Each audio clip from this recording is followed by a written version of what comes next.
সুপ্রিয় দর্শক, স্বাগত জানাচ্ছি আজকের সম্পাদকীয়তে। আমি আহমেদ সালেহিন। বিএনপি চেয়ারপারসন ও সাবেক প্রধানমন্ত্রী বেগম খালেদা জিয়ার অবস্থা অত্যন্ত সংকটাপন্ন জানিয়েছেন দলটির মহাসচিব মির্জা ফখরুল ইসলাম আলমগীর। কিন্তু এই সংকটকালে যে কোনো সন্তানের মতো মায়ের স্নেহ স্পর্শ পাবার তীব্র আকাঙ্ক্ষা থাকলেও দেশে ফেরার বিষয়ে তারেক রহমান জানান, এটা বাস্তবায়নের ক্ষেত্রে তার একক সিদ্ধান্ত গ্রহণের সুযোগ অবারিত ও একক নিয়ন্ত্রণাধীন নয়। এদিকে প্রধান উপদেষ্টার প্রেস সচিব জানিয়েছেন, তারেক রহমানের দেশে ফেরায় সরকারের কোনো বাধা বা আপত্তি নেই। প্রতিবন্ধকতা তাহলে কোথায়? বেগম জিয়ার অসুস্থতা, তারেক রহমানের দেশে ফেরা, এসব নিয়ে আজকের সম্পাদকীয়। বাধা কোথায়? আর এসব নিয়ে কথা বলতে আমাদের স্টুডিওতে উপস্থিত আছেন নীলোফার চৌধুরী মনি, স্বনির্ভর বিষয়ক সহ সম্পাদক বিএনপি, দুই অ্যাডভোকেট আতিকুর রহমান, সাবেক কেন্দ্রীয় সভাপতি ইসলামী ছাত্র শিবির, এবং শাহেদ আলম, সাংবাদিক ও বিশ্লেষক। দর্শক, আপনারাও এই আলোচনায় অংশ নিতে পারেন। এজন্য আপনাদের ফোন করতে হবে টেলিভিশনে দেখানো নম্বরে। এছাড়া ফেসবুকের মাধ্যমেও আপনাদের মন্তব্য পাঠাতে পারেন। আলোচনা শুরুর আগে জেনে নিব এখনকার প্রধান শিরোনামগুলো। 3 দিন ধরে বেগম খালেদা জিয়ার শারীরিক অবস্থা অপরিবর্তিত, গ্রহণ করতে পারছেন চিকিৎসা। স্বাস্থ্যের উন্নতি হলে নেওয়া হবে বিদেশে। হাসপাতালে ভিড় না করার আহ্বান।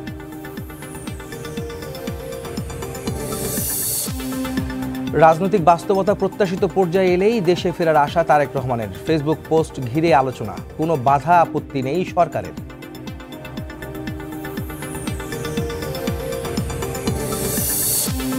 নির্বাচনের তফসিল ডিসেম্বরের দ্বিতীয় সপ্তাহে। একই দিনে গণভোট করতে প্রস্তুত ইসি। রাজধানীতে মক ভোটিং, 2 ব্যালটে ভোটের সময় বিবেচনায় প্রস্তুতি।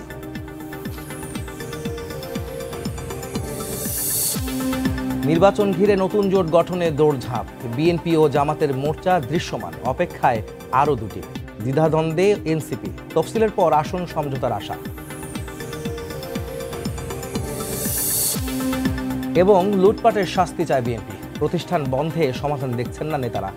ব্যবসা বান্ধব রাজনৈতিক ব্যবস্থার তাগিদ জামায়াতের। নতুন অর্থনৈতিক ব্যবস্থা জোর এনসিপি।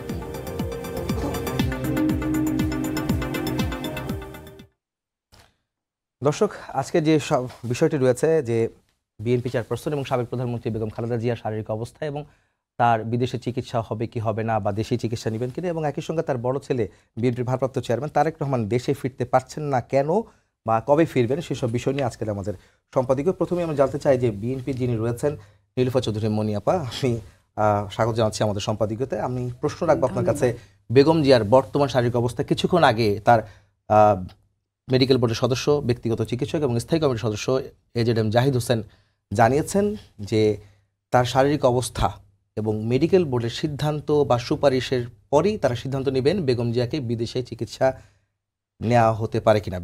সেই ক্ষেত্রে এখন আপনারা দেশে কি করছেন কিনা যে তার জরুরি চিকিৎসা সম্ভব দেশেই, বা বিদেশে নেওয়া এখন অসম্ভব বা সম্ভব না?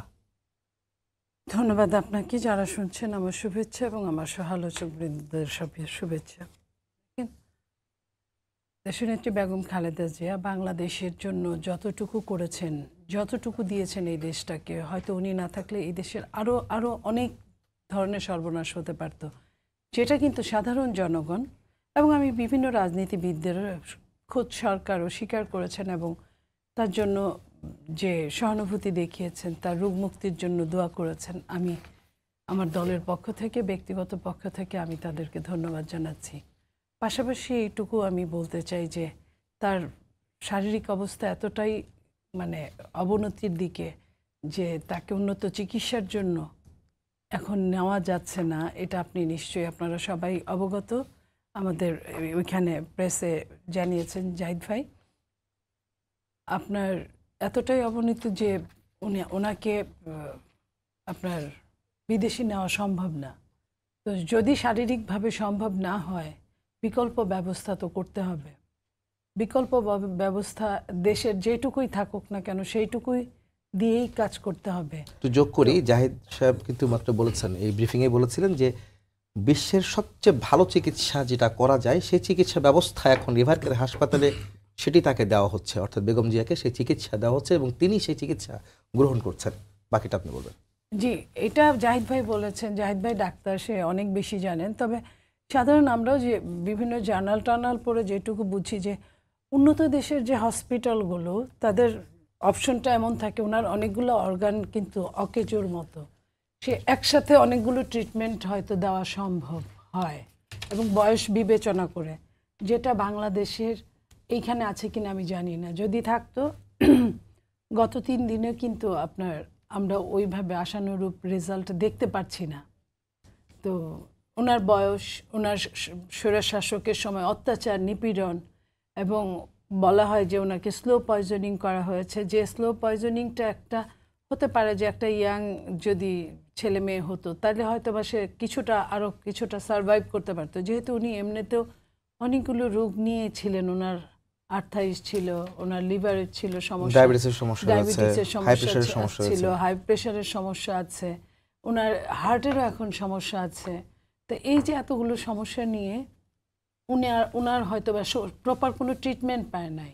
এই যে 4-5 বছর যে উনি জেল খেটেছেন, ওনাকে যে টর্চার করা হয়েছে, ওনার একজন ডাক্তার পিজি হাসপাতালে, সেই ডাক্তারটা আমার পারিবারিক, আমাদেরও ডাক্তার, ওনার কাছে যেটা শোনায় যে ওনাকে ওইভাবে চিকিৎসা দেওয়া সম্ভব হয় নাই, যেহেতু ওই ডাক্তারটা আমাদের মনা থাকলে তো ওই সময়টা চিফ হতে পারে না, পিজি হাসপাতালে একটা বিভাগীয় চিফ হতে পারে না, আমি নাম নাই বলছি। উনি বলছেন যে আমাদের সাথে কোঅপারেশন হতো না, আমরা চেষ্টা করলেও, এটা বিশ্বাস অবিশ্বাসের একটা প্রশ্ন আসে, আপনি নিজেও জানেন। তো সেই সব কিছু মিলে ওনার যদি সেই সময়টায় যদি প্রতিদিন একটু একটু করে মৃত্যুর দিকে ধাবিত করানোর যে চেষ্টা করা হয়েছিল, যে পায়তারা করা হয়েছিল, সেটা আজকে এই সময়টা এসে ওইভাবে সারভাইভ, বয়সজনিত কারণে, অন্যান্য অসুস্থতা, আপনারা তো বারবার বলেছিলেন যে বিদেশে নিতে হবে, চিকিৎসকরা দল থেকে বারবার বলা হচ্ছে যে বেগমকে বিদেশে নিতে পারলে উন্নত চিকিৎসা সম্ভব। বিদেশে নিয়ে যাওয়া হয়েছিল, 3-4 মাস থেকেছেন, এবং ওই যে বললাম যেটা, যে বয়সজনিত যে কারণগুলায় ওনাকে ওই যে ট্রিটমেন্টটা দেওয়া সম্ভব এবং ওনার ভেতরের যে অর্গানগুলোর যে অবস্থা, সেই ট্রিটমেন্টগুলো ওইভাবে দেওয়া সম্ভব হয় নাই বলেই কিওর এটা বলা যাবে না। উনি মেডিসিনের উপর ডিপেন্ড করে, আমি যতটুকু জানি, উনি কিন্তু চলে আসতে বাধ্য হয়েছেন। তো হয়তো বা ওই রকম হসপিটাল থাকলে, ওইসব দেশে যদি উনি থাকতে পারতেন বা এখন যেতে পারতেন, হয়তো তারা আরেকটা বার চেষ্টা করতেন, ওইভাবে হতে পারতো আরেকটু আমাদের স্যাটিসফ্যাকশনের জন্য, আমরা ভালো থাকতাম যে সবচেয়ে সর্বোচ্চ ট্রিটমেন্টটা পেয়েছে। কারণ উনি সাধারণ কোনো রুগীর মতো না, ওনার উপর দিয়ে অনেক টর্চার গিয়েছে, ওনার উপর দিয়ে অনেক অত্যাচার গিয়েছে।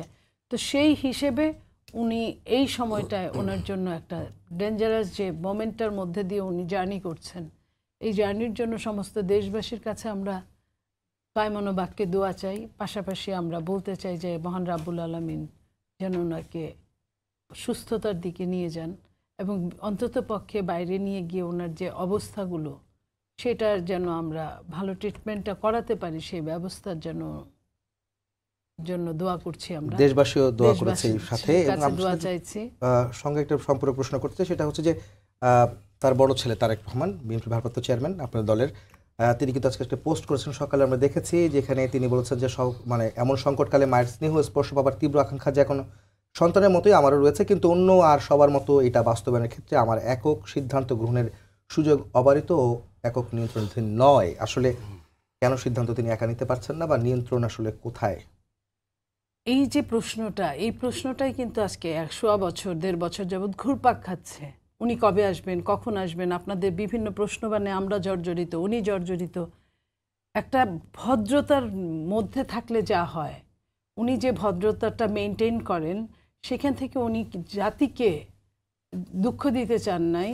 উনি এতদিন বলেন নাই, উনি বলেছেন আসবেন, আসছেন, চেষ্টা করছেন ভেতরে ভেতরে, উনি আসতে পারেন নাই। এই দেশের এবং জিও পলিটিক্সের অনেক রকম শত্রুতার জন্য উনি যে আসতে পারেন নাই বা পারছেন না, এটা কিন্তু এক লাইনেই বোঝা যায়, যে লাইনটা আপনিও বললেন, যে শুধু আমার অবারিত একক নিয়ন্ত্রণাধীন নয়। তো এই যে আমার একক নিয়ন্ত্রণাধীন নয়, তাহলে এই নিয়ন্ত্রণাধীনটা কাদের? এটা সাধারণ মানুষ হয়তো বা যারা বাজারের চায়ের দোকানদার, সে প্রশ্নটা করতে পারে, সে হয়তো এই অর্থটা না জানলেও আপনি একজন সাংবাদিক হিসেবে, এবং আমার সাথে সাংবাদিক এবং অন্য দলের নেতা আছেন, তারা ভালো করে বুঝবেন যে উনি কি বলতে চেয়েছেন, উনি কেন আসতে পারছেন না। এই কথাগুলো হয়তো বা আজকে এই সংকটাপন্ন অবস্থায় যদি দেশনেত্রী বেগম খালেদা জিয়া না যেতেন, তাহলে হয়তো বা এটাও জানা যেত না। যে কথাটা আমরা অনেক দিন চাইলেও বলতে পারি নাই, যে কথাটা আমাদের বলা দরকার ছিল, কিন্তু বাংলাদেশের গণতন্ত্র রক্ষার জন্য। বলতে আপনি কি বোঝাচ্ছেন আর কি?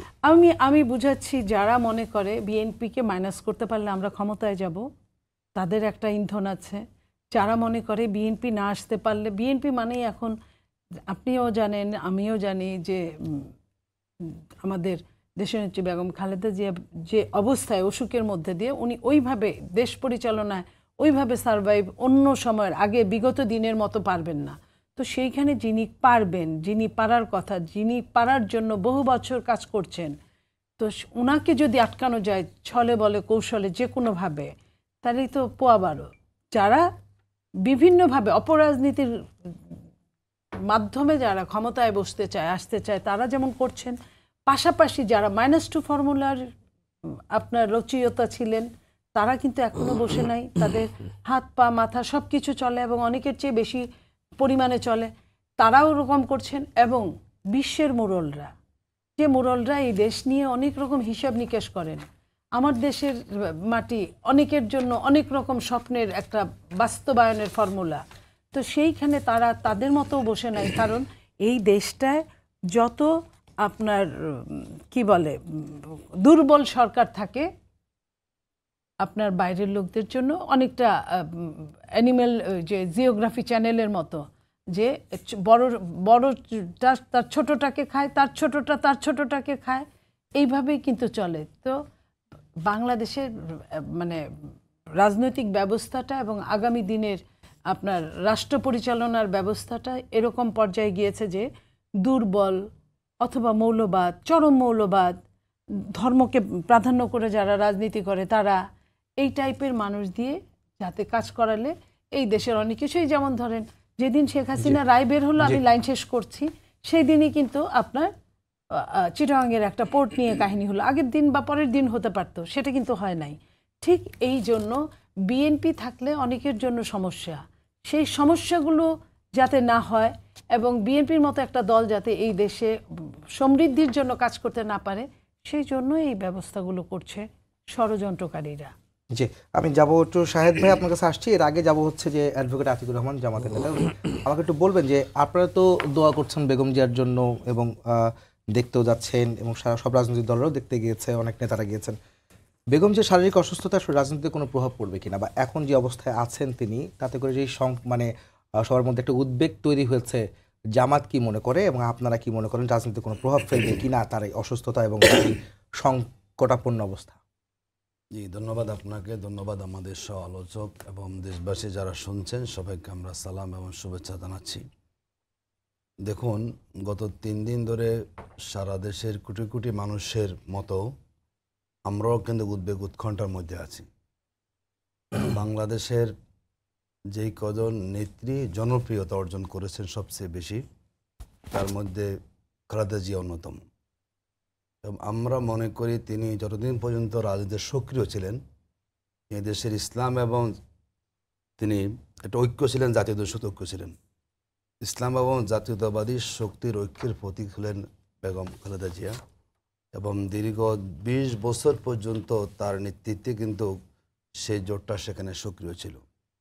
আমরা মনে করি বাংলাদেশের বর্তমান বাস্তবতায় ওনার গার্ডিয়ানশিপটা খুবই প্রয়োজন, এবং আমরাও সেটা অনুভব করি যে যিনি সর্বমহলে অত্যন্ত সম্মানের অধিকারী এবং যাকে আমরা বলি আপোষ সেন, তিনি দীর্ঘ সময় শেখ হাসিনার আমলে আপোষ না করে তিনি কারাগারে গিয়েছেন। আমরাও উদ্বেগ উৎকণ্ঠার মধ্যে আমরা আছি, আমরা তার সুস্থতা কামনা করছি এবং আমাদের দলীয় আমির তিনিও তার বক্তব্য তিনি দিয়েছেন। সারা দেশে বলা যায় নেতা কর্মীরা সবাই কিন্তু তার জন্য দোয়া করছেন। তা আমরা মনে করি তিনি যদি সুস্থ হয়ে আবার ফিরে আসুন, এই প্রত্যাশা আমরা করছি। বাংলাদেশের নতুন যে রাজনৈতিক বন্দোবস্ত আমরা মনে করি ওনার নেতৃত্বে, এটি আমরা মনে করি একটা ভালোই আমাদের জন্য হবে। যেহেতু ওনার বয়স আসলে অনেক হয়েছে, আমরা জানি না আল্লাহ রাব্বুল আলামিন কী ফয়সালা সেখানে রেখেছেন। তো আমরা মনে করি এখন ওনার প্রয়োজন ফুরিয়ে যায়নি, ওনার প্রয়োজন এখনও আছে। আল্লাহ রাব্বুল আলামিন ওনাকে সুস্থ করে আবার উনি আসুক রাজনৈতিক ময়দানে, সেই প্রত্যাশা আমরা করছি। আমি আপনাকে আরেকটা প্রশ্ন করছি, সেটা হচ্ছে জামাত নেতা হিসেবে আপনারা কীভাবে দেখছেন তারেক রহমানের দেশে ফেরা না ফেরার বিষয়টি? যিনি তারেক রহমান আজকে একটা পোস্ট দিয়েছেন, আর না আসার কারণ তিনি ব্যাখ্যা করেছেন এবং তিনি চান যে রাজনৈতিক পরিস্থিতি উন্নতি হলে প্রত্যাশিত পর্যায়ে উপনীত হওয়া মাত্র তিনি স্বদেশ প্রত্যাবর্তনে করবেন আর কি। এটাকে আপনারা কীভাবে দেখছেন, তার না ফেরাটাকে? আসলে ব্যাখ্যাটা করা একটু কঠিন, এটা তো আমরা আসলে বুঝতে পারবো না ওনাদের দলীয় কোনো দৃষ্টিভঙ্গি কি। ইতিমধ্যে তো ওনার সবগুলো মামলা উনি খালাস পেয়েছেন, সরকারের পক্ষ থেকে ওনার নিরাপত্তার ব্যাপারে আশ্বস্ত করা হয়েছে। আজকে সর্বশেষ প্রেস সচিবও বললেন যে ওনার আসতে কোনো অসুবিধা নাই। আমরা 6 মাস আগ থেকে শুনতে পাচ্ছি ওনাদের দলীয় নেতাদের বক্তব্য জন্য খুব তাড়াতাড়ি আসছেন।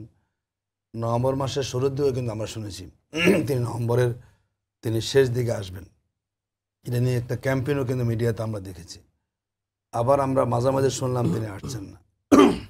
এখন যেটি বাস্তবতা, যেহেতু ওনার মা অসুস্থ, দেশের মানুষেরও প্রত্যাশা উনি দেশে আসুন। যেহেতু ওনার ছোটো ভাই আগে ইন্তেকাল করেছেন, দেশে ওনার বলতে গার্ডিয়ান এখন কেউ নেই, এটা আমাদেরও প্রত্যাশা আসলে। কারণ একজন মা যখন মৃত্যুসজ্জায় থাকেন, স্বাভাবিকভাবে তার সন্তানদের সাহচর্য তখন তাকে অনেক বেশি কী করে, আশ্বস্ত সেখানে করে। তো আমরা মনে করি এখন আমরা তো দৃশ্যমানতা দেখতে পাচ্ছি যে সরকারের পক্ষ থেকে কোনো বাধা নেই এবং আইনশৃঙ্খলা পরিস্থিতিও তারা বলছে আমরা তাকে সাপোর্ট করব, মামলাও নেই। হতে পারে আমাদের দলীয় কোনো বিশেষ কৌশল থাকতে পারে, যেটা কিছু আমাদের আলোচনা করেছেন। আপেক্ষিক বিষয় আসলে উনি কেন আসছেন না কিংবা তিনি কোন পরিস্থিতিকে সামনে প্রত্যাশা করছেন, এটা আসলে আমাদেরও বোধগম্য নয়। আমরা মনে করি দেশের স্বাভাবিক অবস্থায় আছে, সামনে নির্বাচনী তফসিল হবে, নির্বাচন মাঠে যদি সবাই একসাথে ভূমিকা রাখা যায়, মানুষের মধ্যে একটা উদ্দীপনা সেখানে তৈরি হয়ে যাবে এবং মানুষও মনে করে না সব দলই সমানভাবে মাঠে ময়দানে থেকেই নির্বাচনী আবহাওয়াটা সেখানে তৈরি করা প্রয়োজন। তো আমরা মনে করি আশাটাই প্রয়োজন এবং দেশবাসীও প্রত্যাশা করে। আমরাও পজিটিভ চিন্তা আমরা করছি, নেগেটিভটা আমরা ভাবছি না। এখন ওনার দলের হয়তো কোনো পলিসি থাকতে পারে কেন উনি আসছেন না সেখানে। আপনার কাছে কি মনে হয় কোনো বাধা আছে কিনা? আসলে আমরা তো দৃশ্যমান কোনো বাধা দেখছি না। এখন ওনাদের হয়তো দলীয় কোনো ইনফরমেশন থাকতে পারে, আমরা কোনো বাধা দেখছি না। যেহেতু আইনগত কোনো বাধা নেই, সরকারের পক্ষ থেকে কোনো বাধা নেই, দেশে আবার নির্বাচনটা খুব আসন্ন, সবাই মনে করে ওনার এখনই দেশে আসাটা প্রয়োজন এবং ওনার দলের শৃঙ্খলা হোক, নমিনেশন দিয়েছেন সেখানেও কিছুটা অসন্তোষ আছে। যিনি সরাসরি আসতে পারেন হয়তো খুব তাড়াতাড়ি নিরসন করা সেখানে সম্ভব হবে, এটি আমরা মনে করি। এখন না আসার কারণ যদি বলেছেন, এটি আসলে আমাদের পক্ষে বিশ্লেষণ করা কঠিন। জি, ধন্যবাদ শাহেদ ভাই। আমি একটু আপনাকে চাই শাহেদ ভাই, সেটা হচ্ছে যে এখন শুনলেন দলীয় বক্তব্য, শুনলেন যে নীলুফার আপা যেটা বলছিলেন তার দলের বক্তব্য বলছিলেন এবং তার সঙ্গে প্রতিদ্বন্দ্বী দল হিসেবে জামাতের পক্ষ থেকেও জানা গেল যে তারাও এটা বিষয় নিয়ে চিন্তিত, কেন আসছেন না বা কি অবস্থা। আপনি কি মনে করেন একজন বিশ্লেষক হিসেবে, একজন সাংবাদিক হিসেবে, বাধাটা আসলে কোথায়? তারেক রহমান কেন আসতে পারছেন না? যদি একটা কথা বলেছেন যেটা আমি একটু কোট করতে চাই, সেটা হচ্ছে যে একক সিদ্ধান্ত গ্রহণের সুযোগ অবারিত ও একক নিয়ন্ত্রণাধীন নয় তার আসার ক্ষেত্রে। স্পর্শকাতর এই বিষয়টি বিস্তারিত বর্ণনার অবকাশও সীমিত। কেন তিনি বিষয়টি বিস্তারিত জানাতে পারছেন না? কি এমন স্পর্শকাতর বিষয়? বাধাটা আসলে কোথায়? যেটা প্রশ্ন আপনার কাছে। অনেক ধন্যবাদ। আমার সহালোচকরা বলেছেন, ব্যাখ্যা করেছেন মোটামুটি বিষয়ে। দেখুন, আমি জনাব তারেক রহমানের পিআরের দায়িত্ব নিচ্ছি না। আমার চেয়ে কেউ বেশি খুশি হতো না যদি এই মুহূর্তে তিনি দেশে আসতেন। কারণ বাংলাদেশে বর্তমানে তারেক রহমানের প্রয়োজন, বাংলাদেশে দরকার তার। তিনি 15-16 বছর 17 বছর দেশের বাইরে। আমরা চাই, খুব ভালো হতো যদি তিনি জিয়াউর রহমানের মতো মাঠে ঘাটে বেড়াতেন, এই সময় হাজার হাজার মানুষের সাথে কর্মোদ্যম করতেন এবং যেটা প্রয়োজন। তারেক রহমান অবিসংবেদিত বিএনপি নেতা হিসেবে গত 17 বছরের ভুরুঙ্গামারি থানার কোন ইউনিয়নের কোন কর্মী তার নামটা পর্যন্ত তার ডায়েরিতে লেখা, তিনি পার্সোনালি কানেক্ট করেন। কৈখালীর গ্রামের ছাত্রদলের নেতাকে তার সাথে তার সরাসরি যোগাযোগ আছে। অবিসংবেদিতভাবে আজকের বিএনপি তারেক রহমানের BNP, each and every one অনুগত।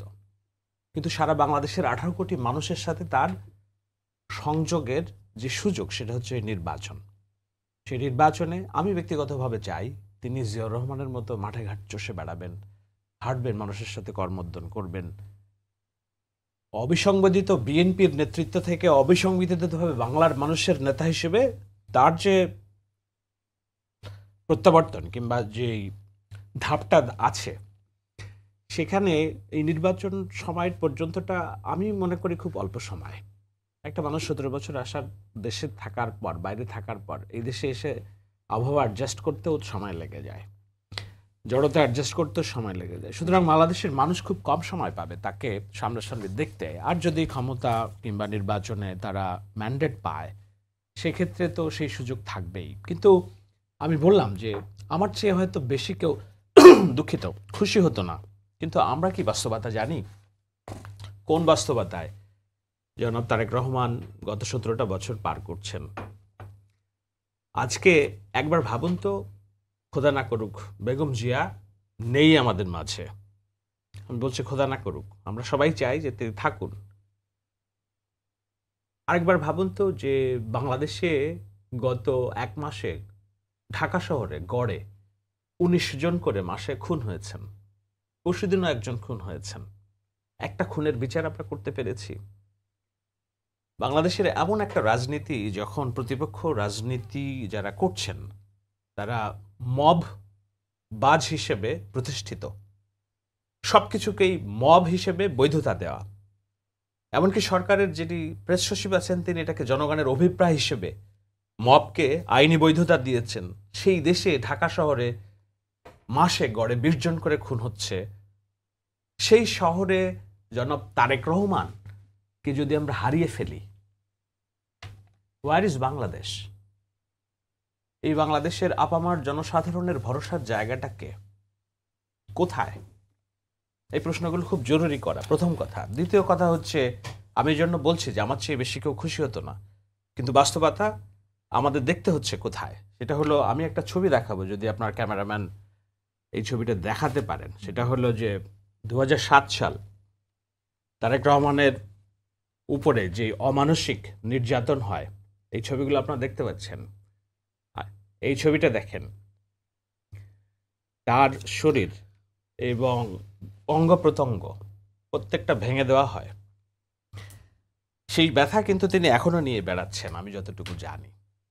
তিনি সেখান থেকে পরিপূর্ণভাবে উতরে উঠতে পারেননি, তার এই ট্রমা আছে। এখন বলতে পারবেন ট্রমা নিয়ে কি রাজনীতি করা যায় কিনা? রাজনীতি করতে হলে শক্ত হতে হবে, সমর্থ হতে হবে, আমিও বিশ্বাস করি সেটা। কিন্তু একাগরের যারা কুশীলব ছিলেন তাদের সবাইকে নিষ্ক্রিয় হয়েছে কিনা? আমি কিন্তু বললাম, আজকে বেগম জিয়া খোদা না করুক তিনি নাই, আজকে যদি আমরা তারেক রহমান হারাই, এটা কি তারেক রহমানের নিজের লস, দল হিসেবে বিএনপির লস, না বাংলাদেশের যারা কোটি লক্ষ কোটি মানুষ যারা মধ্যপ্রান্তের বাংলাদেশের স্বপ্ন দেখছে, সকলের বাংলাদেশের স্বপ্ন দেখছে, সংখ্যালঘু নিরাপত্তার বাংলাদেশের স্বপ্ন দেখছে, নারীর অধিকারের বাংলাদেশের স্বপ্ন দেখছে, প্রগতির বাংলাদেশের স্বপ্ন দেখছে, কিভাবে ডেভেলপমেন্ট পলিটিক্স এগিয়ে নিয়ে যাওয়া যায়, গ্রামের মানুষের ভাগ্য উন্নয়ন করা যায়, হেলথ কার্ড, কৃষক কার্ড, এইসব কথা তো আর কেউ বলছে না। বরঞ্চ বিপরীতে আমরা দেখছি কি, রাষ্ট্রীয় স্থাপনায় মব যারা করে তারা আজকে রাষ্ট্রীয় ক্ষমতায় এবং নানানভাবে প্রভাব বিস্তার করছে। নির্বাচনী প্রচারণায় প্রকাশ্যে পিস্তল উঁচিয়ে বিরোধী দলের কর্মীকে হত্যা করার উদ্যত হচ্ছে, এবং সেই দলের প্রধান বলছেন যে এটা আমাদের না। চট্টগ্রামের একটি দলের আমির বলছেন যে আমার কথায় সূর্য উঠবে বসবে, পুলিশ উঠবে বসবে, আমাকে যারা চিনো না তারা মাটির নিচে বসবাস করো। সেই একই শাহ ওসমান স্টাইলের আওয়ামী গডফাদারের রাজনীতি। একজন নেতা বলছেন যে ভোট না দিলে আমার প্রতীকে কুপায় মেরে ফেলবো। এর বিপরীতে যে সুস্থ শুদ্ধ পলিটিক্স, যেটা স্বপ্ন তারেক রহমান দেখাচ্ছেন, তার অনুপস্থিতিতে কি তারেক রহমানের লস হবে, বাংলাদেশের তার দলের লস হবে, না এই লসটা বাংলাদেশের? আমি সে কারণেই বলছি যে let Tarique Rahman decide when he will come to Bangladesh. আমরা এটা নিয়ে তার জন্য যারা মায়াকান্না কাচ্ছে এই দেশের মাটিতে আসার জন্য, এই মুহূর্তে আমরা তাদের প্রত্যেককে চিনি, হাড়ে হাড়ে চিনি। তারা কেমন বাংলাদেশ চায় গত 16 মাসে 15 মাসে একবারে উর্বর অর্কেস্ট্রা তারা দেখিয়েছে। এই দেশে ভাঙচুর, মববাজি এবং সংখ্যালঘুর অধিকার হরণ করা, নারীকে স্ল্যাট শেপিং করা, হেন কোনো রাজনীতি, নেগেটিভ রাজনীতি নেই, তারা করে নাই। এবং তারা তো বলেই রেখেছে যে তারা প্রচারণা করছে বিএনপি ক্ষমতায় আসবে না, বিএনপিকে ক্ষমতায় যেতে দেওয়া হবে না। সুতরাং তাদের এই যে তারেক রহমানের দেশে আসা নিয়ে যে মায়া কান্না, আমরা এটা বুঝি। এজন্য বিষয়টা খুবই ডাইলেমা, আইরনিক। আমি বলছি যে আমার চেয়ে বেশি কেউ খুশি হবে না, বাংলাদেশের মানুষ, বিএনপির হাজার হাজার লক্ষ লক্ষ নেতা কর্মীর চেয়ে বেশি কেউ খুশি হবে না। কিন্তু তারেক রহমান এই মুহূর্তে, again I am not doing PR for Tarique Rahman, but আমার অনেস্ট রিয়েলাইজেশন হচ্ছে বাংলাদেশের জন্যই তারেক রহমানের জীবিত, অক্ষত, সুস্থ থাকা দরকার। বাংলাদেশের জন্যই তারেক রহমানকে আগামী অন্তত 5টা বছর রাষ্ট্র ক্ষমতা পরিচালনা করার দায়িত্ব দেওয়া দরকার। এটা তারেক রহমানের নিজের জন্য যতটা না, বাংলাদেশের জন্য দরকার। শাহেদ ভাই, আমি এখানে একটু অ্যাড করতে চাই। সেটা হচ্ছে যে আমি কিছুদিন আগে একটি সাক্ষাৎকার নিয়েছিলাম ভারপ্রাপ্ত চেয়ারম্যান তারেক রহমানের পররাষ্ট্র বিষয়ক উপদেষ্টা এবং তিনি এখন যুগ্ম মহাসচিব বিএনপির হুমায়ুন কবির। তিনি বলেছিলেন যে দেশীয় এবং আন্তর্জাতিক ষড়যন্ত্র রয়েছে এবং থ্রেট রয়েছে, স্পেসিফিক যে থ্রেট রয়েছে তারেক রহমানের দেশে ফেরা। তারেক রহমান কিন্তু তার আজকে যে স্ট্যাটাস দিয়েছেন সেখানেও কিন্তু তারই কিন্তু একটা ইঙ্গিত দিয়েছেন। আমাদের দেশের কথাটা কিছুটা আমরা আঁচ করতে পারছি। বিদেশি কি ষড়যন্ত্র চলছে, কোন বিদেশ মানে কোন দেশ বা কোন গোয়েন্দা সংস্থা, কারা এবং দেশের কারা, স্পষ্ট করে কি আপনি বলতে পারেন? আপনি যখন রাজনৈতিক বিশ্লেষক এবং সাংবাদিকতা বহুদিন যাবৎ করেন, অবশ্যই আপনাকে জানা আছে আর কি, আমরা জানতে চাই। না, এইভাবে স্পষ্ট করে বলা যাবে না, কিন্তু আমরা দেখেছি পূর্ববর্তী সরকার, মাফিয়া সরকার হিসেবে শেখ হাসিনার যেই নাম হয়েছে, তিনি তার নিজের দেশের প্রয়োজনে যতটা না রাজনৈতিক সিদ্ধান্ত নিয়েছেন, তার প্রভুদেরকে খুশি করার জন্য রাজনৈতিক সিদ্ধান্ত বাস্তবায়ন করেছেন অনেক বেশি। এই যতগুলো রাজনৈতিক নেতাকে হত্যাকাণ্ড দেওয়া হয়েছে, আমি যুদ্ধাপরাধের বিচারের প্রশ্নের বাইরে যেও যদি বলি, লুৎফুজ্জামান বাবর, আব্দুল সালাম পিন্টু কিংবা অন্যান্য, না এমনকি 21শে আগস্টের গ্রেনেড হামলায় তো তারেক রহমানের নাম ছিল না। তিনি ক্ষমতায় আসার পরে আবুল কাহার আকান্তকে এই মামলার তদন্তকারী কর্মকর্তা, অধিকতর কর্মকর্তা নিয়োগ দিয়ে জোর করে তারেক রহমানকে ওই মামলার আসামি বানিয়ে তাকে যাবজ্জীবন কারাদণ্ড অথবা যেই কারাদণ্ড দিয়েছেন। কেন দিয়েছেন? কারণ তিনি বাংলাদেশের মানুষের প্রেসক্রিপশনে চলতেন না, তিনি চলতেন প্রভু ভক্ত প্রেসক্রিপশনে। সেই প্রভুর প্রেসক্রিপশনে তারেক রহমানকে তো এর আগেই পঙ্গু করার চেষ্টা করা হয়েছে এবং তাকে কোনোভাবেই যেন বাংলার মাটিতে না ফিরে আসে, সেজন্য তাকে এইসব খতরনাক সব মামলায় সর্বোচ্চ সাজা দেওয়ার ব্যবস্থা। এটা তো জনাব হুমায়ুন কবির যেটা ইঙ্গিত করেছেন, বাইরের ষড়যন্ত্র, আমরা তো এগুলো বুঝতে পারি বাইরের ষড়যন্ত্র কারা। যে এখানে বাংলাদেশে একটা অভ্যুত্থান হয়েছে, সেই অভ্যুত্থানের অব্যাহতি পরেই গত 17 বছর রাজপথে লড়াই করা শেখ হাসিনার একমাত্র শত্রু এবং প্রতিদ্বন্দ্বী হিসেবে বিএনপির যে রাজনৈতিক দলের নেতৃত্ব দেওয়া এবং বিএনপি ধ্বংস হয়ে যাবে সেই জায়গা থেকে এরকম একটা লিডিং পজিশনে নিয়ে আসার পুরো কাজটা করেছেন তারেক রহমান। আজকে তারেক রহমানকে যদি কোনোভাবেই বন্ধ করা যায় তাহলে তো আবার এই দেশে প্রভুদের শাসন ব্যবস্থা কায়েম হবে, তাই না? তো সেটা একটা বিষয় আছে। এর বাইরে তারেক রহমান সম্ভবত এমন একজন ব্যক্তি বাংলাদেশের রাজনৈতিক ইতিহাসে, তাকে নিয়ে যত নেতিবাচক কথা হয়েছে, রাজনীতি হয়েছে এই বাংলাদেশে, আমি দেখি না অন্তত আর কাউকে নিয়ে এরকম নেতিবাচক প্রচারণা হয়েছে। সুতরাং বাংলাদেশে আমি বিশ্লেষক রনি ভাই একটা বলছিলেন যে সুশীল গণমাধ্যম, ভারত এবং একটি রাজনৈতিক দলের নাম করেছে, নাতিক ভাই আছে আমি জানি না, ওনাদের সকল উপপ্রচারের আমি বলতে চাই না, বলছি ওনাদের সকল অপপ্রচারের কেন্দ্র হচ্ছে তারেক রহমান। সুতরাং এই যে সম্মিলিত অপপ্রচার, বাইরের ষড়যন্ত্র এবং তাকে যে আন্তর্জাতিকভাবে তার চরিত্র হননের সকল প্রচেষ্টা এর আগে তো হয়েছে, সবগুলো সম্মিলিত রূপ হিসেবেই হুমায়ুন কবির হয়তো বলেছেন যে দেশি বিদেশি আন্তর্জাতিক ষড়যন্ত্র। এগেন আমি বলতে চাই, let Tarique Rahman decide when he will come back. জি শাহেদ ভাই, আতিক ভাই আপনি একটু বলেন আমাকে, সেটা হচ্ছে যে উনি যেটা বলছিলেন শাহেদ ভাই, যে আন্তর্জাতিক দেশীয় ষড়যন্ত্র, সব রকম ষড়যন্ত্র আছে এবং দেশের মধ্যে কিছু রাজনৈতিক দলেরও কিছু ইঙ্গিত তিনি করেছেন তারেক রহমানের দেশে ফেরা নিয়ে। আপনি কি তাই মনে করেন যে দেশের বর্তমান পরিস্থিতি তারেক রহমানের দেশে ফেরা সম্ভব? দেখুন, আমাদের শাহেদ ভাইরা সাংবাদিকতা করেন, আজকে এখানে এসেছেন কিন্তু সাংবাদিক পরিচয়। আমি কাউকে ছোট করব না। আমাদের বিগত ফ্যাসিবাদের আমলে যে তোষামদের নীতি দেখেছি আমরা সাংবাদিক সম্মেলনগুলোতে বসে এক পেশে, আজকে আমাদের শাহেদ ভাই কিন্তু একইভাবে উনি আজকে যে কথাগুলো খুব ভক্তি দিয়ে বলেছেন, উনি এগুলো কখনো বলেছেন আওয়ামী লীগের আমল তারেক জিয়াকে, তারেক রহমানকে নিয়ে? 100% বলেছি। আপনি শাহেদ আলমকে চেনেন না, আমি একটু জনাব আসতেছি, আতিকুর রহমান। আমাকে বলতে দেন। সাংবাদিকতা যারা করে তারা শাহেদ আমাকে একটু আলমকে বলতে চেনে। Then. Shahed Alam is the only আমি পারসন বলছি। 2014 সালের নির্বাচন, কলঙ্কিত আমাকে নির্বাচনের বলতে পর দেন। আমি কথা বলার কারণে দেশ ছাড়ছি। এখানে শেখ হাসিনা যখন তারেক রহমানকে কুলাঙ্গার বলছে তখন আমি বলছি কে এই দেশের কুলাঙ্গার। আমি অবজেক্ট করলাম, আপনি কথা বলেন, বাট এটা আমাকে এই প্রশ্ন করবেন না। না, আপনি এই প্রশ্ন করবেন না। হ্যাঁ, এখানে বিএনপি আমাদের পক্ষ থেকে নীলুফা আপারা আছেন, উনি যতটুকু না গিয়েছেন উনি তার থেকে বহু ভিতরে চলে গেছেন। উনি কি বললেন যে আমরা কেমন 16 মাসে কেমন বাংলাদেশ চাই, মানে উনি ঘুরে ফিরে সব দেয় জামাতের উপরে। এটি কখনো সঠিক বিশ্লেষণ নয়। দেখুন, উনি বলছে রাষ্ট্রীয় স্থাপনায় মববাজ, উনি নাম বলেন নাই, আমরা কি বুঝি না? উনি কোথায় প্রমাণ পেয়েছেন? আজগুবি তথ্য দিয়ে জনগণকে বিভ্রান্ত করা যাবে না। পাবনা সদরের ছাত্রলীগের সাবেক সভাপতি হাবিব সাহেব যে কথা বলেছে আক্রমণভাবে, উনি জিব্বা কেটে ফেলবেন। আর পত্রিকায় বল তথ্য উনি যা দিয়েছেন জামাতের উপরে, তো উনি কোথায় জাস্টিফাই করলেন? সেখানে দিনে দুপুরে প্রকাশ্য হামলা, যে হাবিব সাহেব এখন বিএনপি নেতা হয়ে আওয়ামী লীগের সুরে কথা বলছেন। উনি বলছেন যে মানে যদি কেউ দাঁড়িপাল্লার পক্ষে ভোট চায় তিনি জিব্বা কেটে দিবেন। তার আসলে সমস্যাটা হয়েছে জামাতের এমপি প্রার্থীর মানে গাড়ির গ্লাস সেখানে গলিতে ছিদ্র হয়ে গিয়েছে।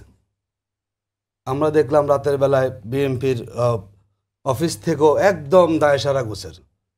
এটি এখন নতুন বাংলাদেশ, এখানে আগের মতো দায় চাপিয়ে দিয়ে পার পাওয়ার কোনো সুযোগ নেই। ঠিক উনি হাবিব সাহেবের এত জঘন্য বক্তব্য তিনি দিয়েছেন, আজকে দরকার ছিল হাবিব সাহেবের বিরুদ্ধে মামলা হয়ে যাওয়া, যে ওনার উস্কানিতে এই কাজটা হয়েছে। আর সেই জায়গায় উনি না গিয়ে উনি উল্টো জামাতকে তিনি দায়ভার সেখানে দিয়েছেন। এরপরে ফজলুর রহমান সাহেব এতগুলো কথা বলছেন, এটার কোনো দায় কি কখনো বিএনপি নিয়েছে? উনি প্রতিবাদ কখনো করেছেন? উনি কোথায় বলছেন যে আমরা মব করেছি? উনি প্রমাণ দেখাক কত মব করেছি। নো, না উনি নাম বলেন না, একটাই নাম বলছি, আমি বলি ধানমন্ডি 32 নম্বর ভাঙতে গিয়েছেন পুলিশ। এটা আপনার প্রমাণ আছে? এটা আপনার কাছে প্রমাণ আছে? রমজানের ডিসি বলছেন স্যার এটা তো শিবির করে আমার এক্সট্রা ফোর্স বাংলাদেশে জামাত কোথাও মববাজি করেনি। হ্যাঁ, সাবজেক্ট কত থেকে মববাজি করেন জামাত ইসলামী? আপনার এই পুলিশ তো সাংবাদিকরা নিজেই বলছে narrative দাঁড় করেছেন এখানে আপনারা। এখানে শিবির করবে, আমার এক্সট্রা ফোর্স লাগবে। আপনি অনেক আমি তো বলে নাই যে আপনি অনেক এখানে মতামত দিচ্ছেন, এগুলো কত মানে বিশ্বাস করছেন না কেউ। আমার সাবজেক্ট থেকে বেরিয়ে যাচ্ছে। না, আমরা বিষয়ে আমি ওখানে ছিলাম, উনি সাংবাদিক, উনি কথা বলবেন ওনার অবস্থান থেকে, উনি সম্পূর্ণ এক পেশে। এখানে কি আমাদের কি সমস্যা বলেন? তারেক জিয়া আসলে উনি ভাবছেন যে আমরা ওনাকে মেরে ফেলবো?